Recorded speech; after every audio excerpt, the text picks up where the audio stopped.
Assalamualaikum warahmatullahi wabarakatuh. Waalaikumsalam warahmatullahi wabarakatuh. Berjumpa lagi di podcast Dahaga Dakwah Dakwah keluarga Keluarga bersama Uma. dan Baba. Masya Allah, Alhamdulillah. Baba, gimana kabarnya, Ba? Alhamdulillah sehat walafiat Uma juga sehat. Alhamdulillah sehat. Alhamdulillah. Alhamdulillah ya, Ba. Kita ketemu lagi nih di podcast kesayangan kita nih, Ba nih. Semoga bisa memberikan banyak manfaat, terutama buat Amin. kami juga buat seluruh penonton yang setia menunggu podcast ini. Amin, Masya Allah. Alhamdulillah nih, Mbak. Hari ini kita dapat tema yang menarik nih. Apa nih temanya? Temanya yaitu kenapa harus menikah. Kenapa harus menikah? Iya, banyak sekali nih, Mbak nih. Dari maksudnya banyak perbincangan hangat nih ya yang menjadi kenapa sih harus menikah? Iya. Padahal kan bisa nih, aku sendiri aja bisa gitu. Kenapa sih harus menikah dan butuh pasangan gitu? Uma udah dapetin nih beberapa pertanyaan yang insya Allah nanti Uma sampaikan ke Baba. Oke. Semoga Baba nanti bisa memberikan pencerahan atau ilmu untuk kami, Insya Allah. biar kami tahu nih, oh iya kenapa sih kita itu harus menikah gitu. Oke, kita langsung aja ya, Mbak, Oke, untuk pertanyaan siap, yang Mbak. pertama nih. Kenapa kita harus menikah? Apa sih yang dicari dari pernikahan tersebut? Sangat mudah sekali. Ini kalimatnya sering kita ucapkan untuk para pengantin baru biasanya Umar, yaitu sakinah, mawadah, warahmah. Nah, apa sih itu sakinah? Sakinah itu adalah ketenangan. Jadi orang menikah itu cari tenang. Karena kalau jomblo hidup sendirian pasti nggak akan tenang. Kenapa? Karena memberikan ketenangan itu ternyata wanita diciptakan dari tulang rusuk, bukan tulang Masya iga, Allah. apalagi tulang punggung. Jadi wanita itu memberikan ketenangan di dalam hati seorang pria. Begitupun sebaliknya, perempuan pun merasa aman dan tentram ketika berada dalam bersama suaminya. Masya Nah, yang Allah. kedua yaitu mawadah. Apa sih? Saling cinta. Jadi cinta itu tidak boleh dipaksakan. Cinta itu adalah memberi, bukan diberi. Artinya ketika kita mencintai, maka pasangan kita pun harus mencintai. Jadi ada saling, bukan silang ya. Nah, kemudian warahmah. Apa sih warahmah itu? Kasih sayang. Itu penting. Karena apa? Tanpa kasih sayang, kita tidak akan bisa saling memahami satu sama lain. Karena berumah tangga itu bukan mencari pasangan yang sempurna, tapi saling menyempurnakan. Karena suami itu pasti ada kekurangannya, istri juga ada kekurangannya. Justru dengan menikah itulah kita bisa saling melengkapi untuk mencapai kesempurnaan yang sejati. Masya Gitu. Allah. Jadi itu ya teman-temannya ya. Kenapa kita harus menikah? Lalu nih Mbak nih, ada lagi nih pertanyaannya nih. Esensi dari yang tadi Bapak sebutkan nih, dari sakinah, mawadah, warohmah, itu apa sih Mbak? Sekarang kita menikah itu pasti punya tujuan. Ya. Dimulai dengan niat, karena menikah itu hukumnya wajib bagi yang sudah mampu. Kalau yang nggak mampu, maka mampukan diri. Karena pernikahan itu adalah sesuatu yang diharuskan oleh Allah. Kenapa? Karena Allah menciptakan semua berpasang-pasangan. Sesuai dengan Al-Quran, surat Ar-Rum ayat 21, sesungguhnya bahwa kita yang diciptakan saling berpasangan. Jangan kan kita, alam semesta pun berpasangan umat. Masya Allah. Ada siang, ada malam. Iya. Ya kan? Iya. Semua itu pasti berpasangan. Kenapa sih? Agar kita bisa saling melengkapi dengan berpasangan itu. Nah, dengan menikah, maka memberikan ketentraman, kedamaian, sehingga yang tadinya ibaratnya kayak kaki nih, coba yang kaki kan berpasangan nih. Iya. Lihat kaki kalau melangkah gimana?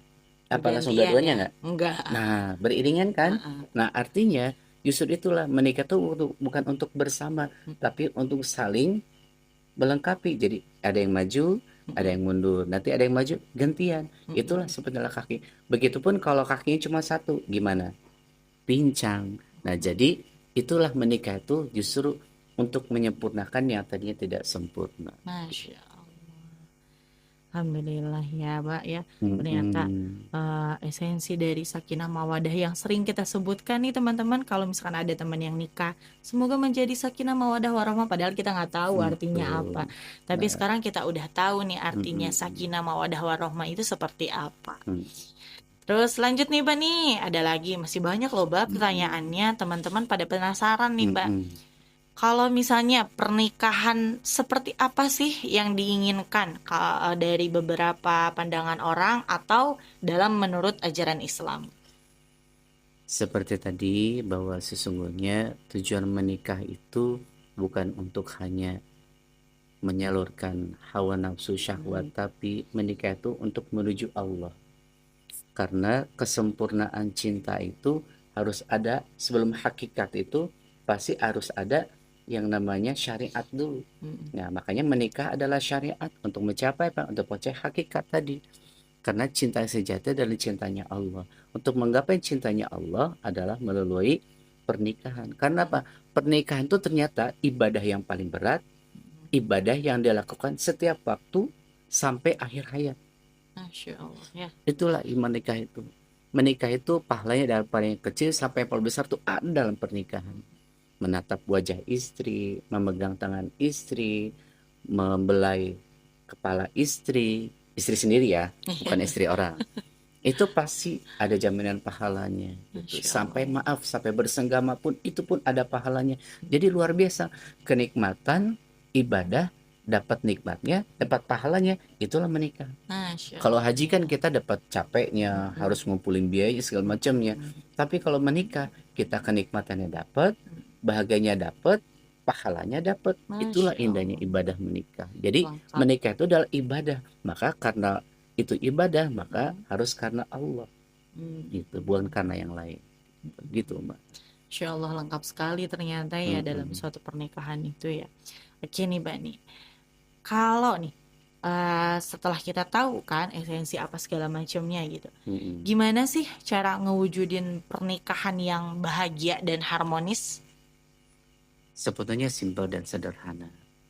Jadi Apa kalau tuh? kita ingin bahagia itu jangan berharap dari orang lain. Tadi Hmm. Abi bilang bahwa ternyata bahwa cinta itu adalah memberi. Jadi kalau kita ingin dicintai, kita harus belajar mencintai dari pasangan Mm-mm. kita. Jadi jangan sampai kita ingin dicintai, Mm-mm. disayangi pasangan kita, tapi kita tidak mau menyayangi, mencintai pasangan kita sendiri. Jadi harus take and give, saling Mm-mm. memberi dan menerima. Ketika memberi pasti ada yang menerima, Mm-mm. ya kan? Itulah cinta. Jadi jangan sampai kita menikah tapi kita egois. Tapi justru dalam menikah itu kita jadi lebih dewasa. Dewasanya dengan apa? Kalau menikah itu kan kita belajar sambil beramal, artinya belajar itu langsung praktiknya gitu, Mak. Mm-mm. Praktik baiknya dalam pernikahan itulah hebatnya menikah. Maka rugi bagi orang-orang yang menunda-nunda pernikahan dengan alasan belum mampu. Lah sebetulnya semua orang tuh mampu. Karena hakikat mampu tuh bukan masalah biaya, tapi masalah ilmunya, kesiapan mentalnya itu paling penting. Karena kalau menikah tanpa ilmu, ya gitulah banyaknya perceraian di mana-mana, cerai gara-gara cemburu, Mm. ribut besar masalah cemburu Yang karena sepele ya. hal sepele. Cemburu tuh bagus, baik, tapi kalau salah menempatkannya ya bisa jadi marah bahaya buat pernikahan. Mm-mm. Jadi sebisa mungkin justru dalam menikah itulah kita mendapatkan sesuatu hal yang tidak ada dalam ibadah-ibadah yang lain. Tapi banyak sih, Mbak. Mm-mm. Kadang memang tadi kalau sudah mampu ya menikahlah gitu kan. Mm-mm, betul. Rata-rata memang dari biaya ternyata gitu. Mm-mm. Karena dengan gengsi ya dan kebiasaan masyarakat kalau misalnya menikah itu harus hajat atau pesta gitu kan ya. Berpesta. Kalau misalnya tidak berpesta itu nyangkanya wah kenapa nih? Ada apa nih Mm-mm. gitu. Nah, makanya kadang suka tertunda dari biaya. Padahal dia dari segi mental, dari segi kesiapan dia sudah mampu gitu. Mm-mm. Cuman karena dia belum memiliki uh, apa ya biaya atau penghasilan yang benar-benar menunjang gitu ya, Mbak ya. Mm-mm. Jadi dia udah minder duluan nih. Alhasil dia nunda lagi, nunda lagi. Nah, itu gimana tuh, Mbak? Nah, semua kembali kepada niat, Mas. Sekarang kalau tidak diniatkan tidak akan bisa dilaksanakan. Sholat juga kan, kenapa sholat tuh niat langsung sholatnya kan, sama seperti kita ini niat menikah, maka niatkan dulu. Masalah jodoh insya Allah yakin pasti ada jodohnya, tidak mungkin tidak ada jodohnya. Yang tidak ada jodohnya adalah orang keluar dari kodrat Allah. Contohnya kalau laki-laki jodohnya perempuan, perempuan Ya. jodoh laki-laki, kalau bencong nggak ada gitu ya. Jadi sebisa mungkin ya kita harus bisa meyakinkan diri bahwa aku tuh mampu, insya Allah pasti bisa. Oke. Oke nih Pak. Yang terakhir nih Pak nih. Tarbiyah apa saja sih yang bisa kita pelajari dalam rumah tangga bahagia itu?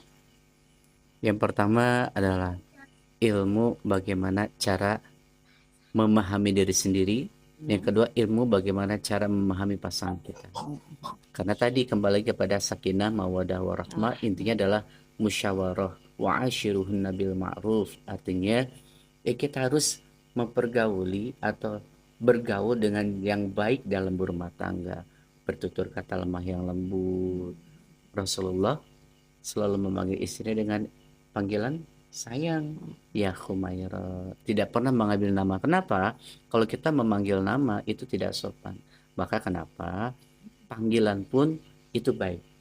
Dalam peribahasa Jerman ada mengatakan bahwa alus kubasa, goreng kubasa. Itu bahasa Sunda bukan Bahasa. Jerman. Jadi bahasa itu menentukan. Maka ada yang namanya bahasa kalbu, bahasa cinta, love language kata anak-anak sekarang. Itu penting dipelajari. Kenapa sih? Agar tidak terjadi miskomunikasi, misinformasi. Kenapa sekarang banyak rumah tangga itu banyak cekcoknya, ya kan? Banyak ributnya padahal sepele.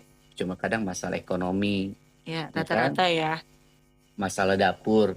Makanya kalau nggak ingin ribut, kalau bikin rumah jangan ada dapurnya. Biar gak cekcok. Biar nggak cekcok. Tapi nanti makan gimana nih? Nah, bisa di rumah makan. Kan tetap aja biaya juga. Maka sebisa mungkin ya hindari hal-hal yang bisa menjadi konflik. Apa sih? Kita harus tahu apa yang disukai oleh pasangan kita, apa yang tidak disukai oleh pasangan kita. Itu aja. Simple sebetulnya. Kalau kita bisa melaksanakan apa yang disukai pasangan kita, nggak akan ada ribut. Kalau kita bisa menjauhi apa yang tidak disukai pasangan kita, nggak akan ribut. Gitu. Lalu berarti yang disebut sakinah mawaddah itu nggak pernah ribut? Bukan. Walaupun ada ribut, miskomunikasi, tapi berantemnya berantem yang baik. Tahu nggak berantem yang baik? Apa tuh? Rata-rata berantem nggak baik nih. Nah, berantem yang baik itu adalah satu, diam-diaman. Kenapa diam? Karena falyakul khairan aw yasmut. Kalau kamu tidak bisa berkata-kata yang baik, lebih baik diam. Kenapa sih? Daripada kita ngomong keluar kata-kata yang kasar, apalagi ngabisin nama binatang. Masya Allah. Itu kan jadi lebih parah kan. Manggil nama pasangan kita dengan nama binatang justru itu lebih parah lagi. Itu nggak menghargai sama sekali. Masa menyamakan pasangan dengan hewan, berarti kita apa? Gitu kan. Jadi sebisa mungkin daripada kita ngomong yang jelek, ngomong yang nggak baik karena kita emosi, ya lebih baik udah cukup diam saja. Nah, jadi ketika kita tahu pasangan kita kalau marah tuh diam. Nah, itu waktu untuk apa? Waktu untuk jeda, introspeksi untuk memahami apa ya salah saya. Nah, itu jangan apa dia salah nih, jangan cari kesalahan, tapi justru apa ya salah saya. Itu namanya refleksi diri. Sehingga ketika aduh nggak tahu nih salah saya apa ya, ya udah samperin, saya maaf ya, aku kalau punya salah, tolong dong sebutin salah apa bisa aku bisa memperbaiki. Itu lebih bagus ketimbang daripada ada piring terbang, sendal terbang. Itu nggak baik dalam rumah tangga. Juga itu tidak mendidik untuk anak. Jangan sampai kita ribut di depan anak sehingga nanti anak, maaf nih, ketika nanti udah dewasa dia menikah, dia pun akan meniru bagaimana cara kita berumah tangga. Dulu mamahku juga sering marah-marah, aku sehingga ya udah gitu. Sudah besar pun akan jadi reflektif buat ya, ini cerminan berumah tangga aku kayak gitu, tanpa dia sadari gitu. Ya Allah, semoga ya tidak ya Pak ya. Tapi memang langka banget sih berumah tangga seperti itu tuh ya. Harus benar-benar tahu ilmu dan menerapkannya tuh dengan ikhlas gitu ya. Karena tetap aja sesabar-sabarnya manusia, tapi memang sebenarnya itu bukan sabar ya. Karena orang yang sabar itu pasti nggak akan ngomong gitu kan. Ya udah ngalir aja, sama halnya kayak artis-artis nih yang sudah lama, yang masya Allah tidak ada tidak ada gunjingan, tidak ada gosip, mungkin mereka menerapkannya seperti itu. Betul, gitu. karena ilmunya emang sederhana ya, tadi bilang itu nggak perlu harus punya ilmu agama yang mendalam, enggak, sebetulnya ilmunya sederhana gitu dalam berumah tangga itu. Yang penting saling memahami, saling mengerti, dan ngomong kalau ada apa-apa tuh ngomong. Komunikasi gitu. ya penting, karena komunikasi itu emang benar-benar penting sih. Betul gitu. sekali. Kalau jangan sampai kita sibuk dengan kerjaan sendiri atau jangan dunia sendiri lah gitu. Tapi kita harus saling komunikasi agar terjaga nih hubungan kita dalam rumah tangga tersebut biar harmonis. Oke, Masya Allah, ternyata selesai nih Mbak nih pertanyaan-pertanyaan yang sudah Uma sampaikan ke Baba. Masya Allah, alhamdulillah, ternyata setelah Baba sampaikan beberapa materinya, beberapa ilmunya, kita udah punya pencerahan ya. Oh ternyata menikah itu seperti ini gitu. Lalu sakinah mawadah itu seperti ini gitu. Ada lagi nggak Mbak nih tentang pernikahan? Ya, mungkin untuk teman-teman yang saat ini belum menikah, segeralah menikah. Kalau belum dapat pasangan, segera cari pasangan. Jangan cari yang sempurna, tapi cari yang memang sesuai kriteria dalam Islam. Masya Allah. Bebet bobot bebetnya. Yang pertama yang dicari adalah agamanya dulu. Kenapa sih agama itu penting? Ya, kalau agamanya kuat, minimal nggak ninggalin sholat. Karena sholat itu penting banget. Nah, nanti tema selanjutnya kita akan tentang sholat, Uma. Masya Allah. Yang pertama sholat. Jangan ninggalin sholat. Kalau pasangan kita calon nih, pasangan kita nggak pernah ninggalin sholat, itu calon yang baik. Minimal sholatnya. Yang kedua ngajinya. Walaupun ngaji bisa belajar dari salahnya, tapi yang penting sholat. Yang kedua ngaji. Nah, yang kedua adalah keluarganya. Kenapa? Karena keluarganya juga penting. Bukan berarti keturunan kaya, enggak. Artinya lihat orang tuanya orang baik enggak. Gitu. Anak yang baik pasti lahir dari orang tua yang baik. Anak yang buruk pasti lahir dari orang tua yang buruk. Tapi ada satu hal yang bisa mempengaruhi itu semua, apa? Pendidikannya. Gitu. Nah, dan yang ketiga adalah hartanya. Artinya, maaf nih kalau perempuan lihat si suaminya kerja atau enggak, kenapa? Dia penting. Kenapa? Agar dia punya jaminan nanti ketika berumah tangga nanti.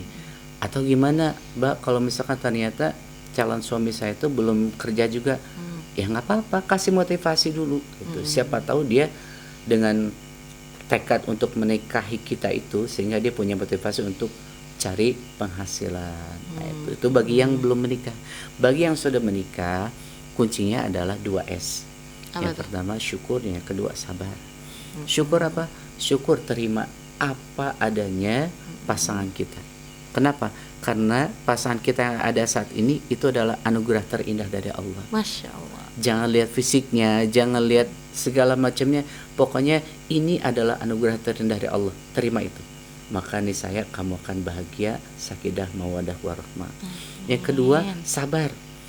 Kenapa harus sabar? Karena pasangan kita tuh pasti ada kekurangannya. Dan kekurangan itu bukan untuk menjadi celak, tadi Abi bilang, tapi harus menjadi sarana untuk memperbaiki diri dan saling mengoreksi, sehingga tidak ada tuh salah paham nantinya. Karena udah tahu nih, misalkan maaf nih, ada kebiasaan pasangan kita yang kurang baik, ya perlahan kayak kita bikin rumah nih, kan gak langsung jadi ya. Nah, sama untuk memperbaiki kekurangan, kesalahan pasangan kita itu tidak besok kamu harus gitu, tidak. Tapi secara bertahap nanti pun pasti akan bisa, yakin gitu. Oke, Masya Allah, makasih nih Baba nih sama-sama, atas pencerahannya nih. Semoga teman-teman di sana yang tadinya mengurungkan niatnya untuk menikah, jika sudah mampu menikahlah. Oke, kita udah dapat simpulan nih Mbak nih. Jadi menikahlah karena Allah, karena itu bisa mendatangkan cinta yang sejati. Karena cinta itu bukan dicari, bukan diberi, tapi saling memberi. Jangan lelah dalam mengejar cinta Allah, karena pada akhirnya bahagia itu bukan hayalan, tapi menjadi sebuah kenyataan. Masya Allah. Insya Allah ya. Amin. Itu jadi cita-cita kita semua. Insya Allah dengan niat yang baik karena Allah, pasti ketemunya nanti juga cintanya Allah melalui pasangan kita yang ada saat ini. Amin amin ya rabbal alamin. Oke. Oke, terima kasih Baba untuk Sama-sama hari Uma. ini. Semoga Baba sehat selalu. Amin, Uma juga sehat Amin, amin, semuanya. amin. Insya Allah nanti ketemu lagi kita ya podcastnya dengan tema yang lebih menarik lagi. Terima kasih teman-teman yang sudah selalu menyaksikan atau menunggu podcast kita nih Mbak nih. Semoga kalian sehat selalu, panjang Amin. umur, dimudahkan dalam segala urusannya. Amin ya Rabbal Alamin. Terima kasih semuanya. Wassalamualaikum warahmatullahi wabarakatuh. Waalaikumsalam warahmatullahi wabarakatuh.